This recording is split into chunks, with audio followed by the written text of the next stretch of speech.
If you didn't grow up watching professional wrestling and you've never actually been inside a wrestling ring, then you probably won't really understand how intoxicating it is to pretend you're beating someone up in front of thousands of people.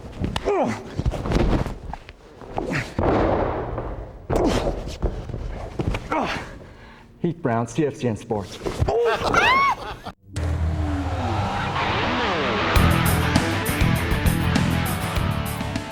Mismatches like this are often called David versus Goliath matchups. But remember who won that David versus Goliath tilt? It was David. So the Hitmen do have to be careful. They don't get overconfident, and perhaps they can show what Goliath can do in this series. Heath Brown joins us live from the Penrose Saddledome. And Heath, what's it going to take for the Roughnecks to get it done? Well, this sounds maybe glib or too simplistic, but they just have to keep doing what they're doing, and that's getting better each and every game that they play. Get this for a stat, Glenn. The Roughnecks have outscored their playoff opponents 32-13. It hasn't even been close. And joining us now is NLL Coach of the Year Troy Cordingley in his second season with the team. Troy, how are you feeling ahead of this championship game? Henry Burris, he really did throw a perfect pass in the fourth that proved to be the winning score. Yeah, you know, it was September 20th when General Manager and Head Coach John Huffnagel pulled off a key trade with the Winnipeg Blue Bombers, bringing in Robbie Bryant and R.J. Franklin. And those two players were the only Stampeders to find the end zone in this key West semifinal playoff victory. Welcome to Calgary, everyone. I'm Heath Brown, along with Duke Rufus, four-time world kickboxing champion. And Duke, tonight our main event features a couple of really big boys. And Saloom receiving some applause from the crowd here. They're turning the tide a little and getting Roderick on his back and landing some right hands. Look at this. Going for his own rear naked choke. Talk about a reversal. Look at this. And it's a tap out for Saloom. What a win. It is a long way from the land of the rising sun to Wild Rose country. But Olds, Alberta is where former Tokyo bartender Junichiro Shibahara finds himself on this night. He's preparing for the upcoming bull riding season and his new life in Canada. Open wide spaces, fresh air. We can see Rocky Mountains every day. It's just wonderful. Junichiro first visited Canada in 1995 to work on a cattle ranch in Water Valley, northwest of Calgary. He then enrolled in the Olds College Rodeo School and has been riding bulls in North America and Japan ever since. He's got some talent. He can ride some bulls, and I invited him to Canada to ride some North American bulls, and lo and behold, just before Christmas, he shows up on my doorstep, and here we are. Junichiro is currently living with rodeo producer Bill Shears in Carstairs, having left everything and everyone behind in Japan, including his worried but supportive mother.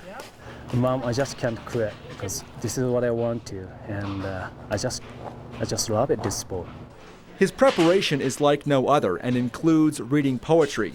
The calm before the storm, if you will, as bull riding is often described as the most exciting and dangerous 8 seconds in sports. I don't mind if I died on bull riding. You know, it's just, I'm really enjoying my life. And, you know, so many people can't find out exactly what they want, but I found it. So I'm so happy. Things did not go well for him in this go-round. He was hung up twice and was even stepped on. But he refuses to be discouraged or frightened about his new profession. I think everybody is scared before I ride the bulls, but right after I get on the ball, if you gotta make 8 seconds, you know, it's so emotional, it's more energetic. Wow, yes, I did it. He says his ultimate goal is to bring a big bull riding show to downtown Tokyo. Hi everyone, for the second straight series, the Montreal Canadiens went to a 7th game. You may recall that in round 1, they ousted Alexander Ovechkin and the Washington Capitals, and now they've knocked off Sidney Crosby and the defending Stanley Cup champions. The Habs opened the scoring just 32 seconds into this game with Sidney Crosby in the penalty box, no less. Brian Gianta tipped it past Marc-Andre Fleury, bad goal. 1-0 Canadiens on the power play marker. The Habs forecheckers were responsible for this next goal. The puck came right to Dominic Morey, spun and fired it past Fleury from well out to make it 2-0 Montreal. Second period, the Habs increased their lead. Check out this beautiful passing play. Mike Camilleri finished it off, his 12th of the playoffs, 3-0. He used to play for the Flames, you know. They let him go for nothing. Less than 2 minutes Later, the Canadians are shorthanded. Travis Moen goes right by Sergei Gonchar, beats Fleury glove side. It's 4-0. What a performance by Le Canadien. But the Penguinos are the defending champs. They aren't going down to the fight. Alexei Ponikarovsky with a shot. Jordan Stahl, the deflection. It's 4-2. Just one goal, though, to show you from the third. It's scored exactly halfway through, and it's by Gianta. His 7th of the playoffs, 2nd of the night, 5-2 Montreal, and that was the final. Can you believe it? The Habs are the first 8th seed to make it to the Eastern Conference Finals. And the celebration turned ugly in the streets of Montreal overnight, unfortunately. Fans partied after the big win by this year's Cinderella team. Dozens of youths started throwing beer bottles at police. Never a wise thing to do. And smashing store windows, also not wise. Officers fired tear gas into the crowd to clear the streets. 25 people were arrested. 2 officers were slightly injured. Nothing says go team go like a good old-fashioned riot. Believe it or not, this is Canada's men's alpine ski team. Nobody would mistake these guys for mixed martial artists, but they're enjoying this unique aspect of their off-season dryland training.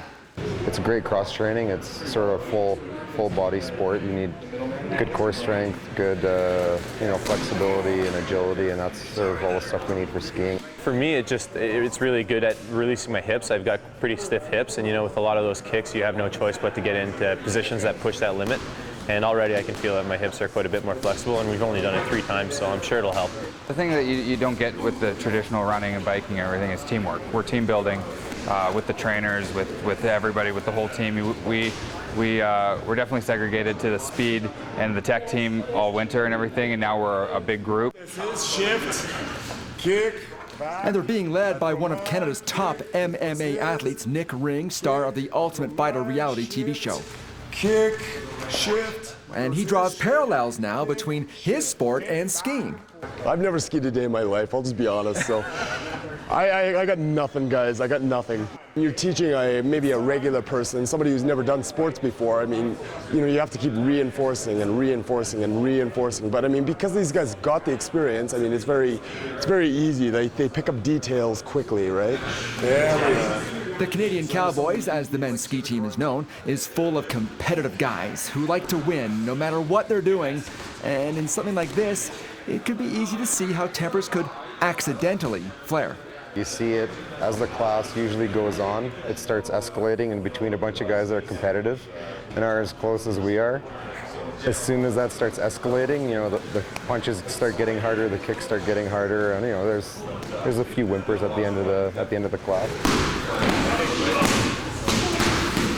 How tempted are you to kick Chera right in the chin? Or Huda, huh? If I could get my foot that high, I would be tempted. But as of right now, I'm not tempted at all.